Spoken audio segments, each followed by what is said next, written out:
Bienvenue dans la deuxième vidéo de ma série l'analyse de données pour les ressources humaines. On va voir ensemble un des indicateurs les plus célèbres dans le domaine, le calcul du turnover. Dans un premier temps, on va voir les modalités du calcul, puis une méthode un peu plus professionnelle, notamment avec le langage DAX. Mais pour commencer, on va jeter un coup d'œil aux données. J'ai simplement une table de données qui reprend le matricule des employés, le nom, le prénom, le sexe, l'âge, l'ancienneté, type de contrat, le service d'appartenance, le poste occupé, la date d'embauche si la personne a été embauchée l'année en cours, dans notre cas ça va être une nouvelle embauche sur 2021, et la date de départ si jamais la personne est partie durant l'année. À partir de ces éléments, on va pouvoir calculer notre turnover.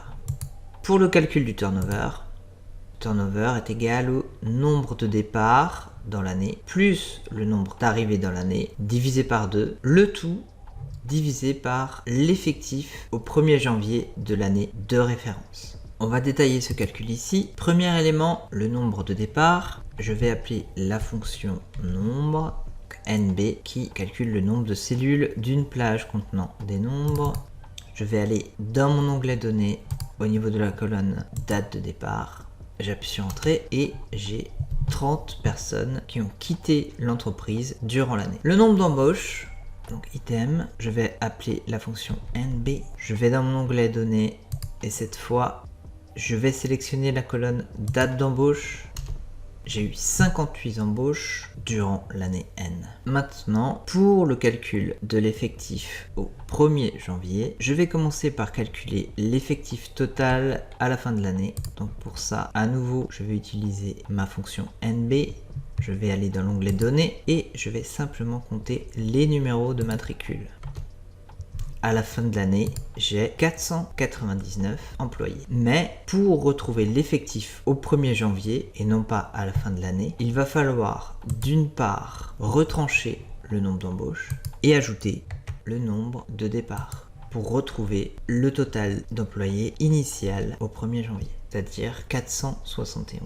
Et maintenant, pour mon calcul du turnover, ça va être égal, j'ouvre deux parenthèses, au niveau de mon numérateur, j'ai le nombre de départs plus le nombre d'arrivées, je ferme la parenthèse, divisé par 2, je ferme à nouveau la parenthèse, et le tout divisé par mon effectif au 1er janvier qui se trouve ici, j'appuie sur entrée, et j'ai un turnover de 9,34%. Voilà pour ce calcul, mais on a juste un chiffre brut et on aimerait un peu plus de détails, notamment la répartition du turnover par service et éventuellement par sexe. Pour ça, on va utiliser une méthode un peu plus professionnelle.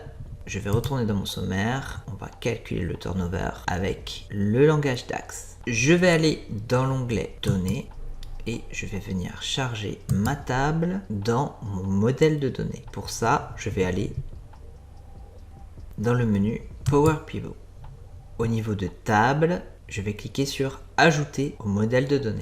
J'ai une nouvelle fenêtre qui apparaît et je suis bien dans Power Pivot pour Excel. Je vais commencer par nommer mon tableau, par exemple table effectif. Et avec cette table, je vais créer un calcul en langage DAX qu'on appelle mesure. Et avant ça, je vais charger cette table en tant que tableau croisé dynamique dans mon classeur Excel. Donc je clique sur tableau croisé dynamique, tableau croisé dynamique. Je vais venir placer mon tableau croisé dynamique dans une feuille de calcul existante. Par exemple, au niveau de mon onglet calcul DAX et au niveau de la cellule A3. OK et OK. Pour le moment, j'ai un tableau croisé dynamique vierge qui apparaît à l'écran et sur la droite, j'ai le volet champ de tableau croisé dynamique. J'ai ma table qui apparaît ici. On l'avait nommé T effectif. Et si je clique dessus, j'ai tous les champs de ma table. Je vais commencer par venir placer mes services, par exemple, au niveau des lignes. Toujours au niveau du menu Power Pivot, je vais venir créer mon calcul. Pour cela, je vais venir placer ce qu'on appelle une mesure. Nouvelle mesure. Ma mesure va être placée dans la table effectif. Au niveau du nom de la mesure, je vais l'appeler turnover. Au niveau de ma formule, je vais vouloir calculer ce turnover en une seule formule. Pour rendre mon code plus lisible, je vais au préalable déclarer plusieurs variables. Je vais écrire un commentaire, donc double slash pour mon commentaire. Ça va être la partie de mon code où je vais déclarer mes variables. Première variable, je vais saisir var et je vais appeler cette variable nombre départ par exemple, égale, je vais utiliser la fonction DAX count a chez IntelliSense qui s'active, compte le nombre de valeurs dans une colonne. Ok, et je vais compter le nombre de valeurs dans la colonne date de départ. Je ferme la parenthèse et voilà pour ma première variable. Deuxième variable, je vais l'appeler nombre d'embauche égale à nouveau la fonction count a et ça va simplement être la date d'embauche. Troisième variable, l'effectif en début de période. À nouveau, j'appelle la fonction countA. Je vais compter l'effectif en fin de période. Pour ça, je vais sélectionner la colonne numéro de matricule. Plus, pour retrouver l'effectif en début de période, je vais rajouter le nombre de départs au cours de la période et retrancher le nombre d'embauches, toujours au cours de la période. Enfin, je vais déclarer une dernière variable pour faciliter mon calcul. Je vais appeler cette variable numérateur. Je vais utiliser la fonction divide qui me permet de faire une division sans avoir de problème d'erreur dans le cas où mon numérateur ou mon dénominateur sera égal à 0. Et je vais diviser le nombre de départs plus le nombre d'embauches. Je ferme la parenthèse, point virgule pour passer au dénominateur. Je vais diviser donc la somme des départs et des embauches par 2. Je ferme la parenthèse. Voilà au niveau de mes 4 variables. Et à présent, je vais pouvoir calculer mon turnover. Pour ça, je vais saisir return et ce que je souhaite retourner est simplement mon numérateur divisé par l'effectif en début de période. Je vais à nouveau utiliser la fonction divide. Premier argument, ça va être ma variable numérateur que nous avons calculé précédemment. Point virgule et au niveau du dénominateur, nous allons utiliser la variable effectif début de période. Je ferme la parenthèse. Je vérifie la formule. A priori, je n'ai pas d'erreur. Au niveau de l'option de formatage, je vais utiliser un format nombre et au niveau du format, je vais utiliser pourcentage. Décimal 2, OK. Au niveau du volet champ de tableau croisé dynamique, si je descends tout en bas, j'ai mon turnover qui apparaît avec un signe FX pour signaler qu'il s'agit d'un calcul. Et j'ai mon turnover ici avec le détail par service. J'arrive à un total de 9,34. Si je vais dans l'onglet calcul, précédemment, nous avons bien 9,34.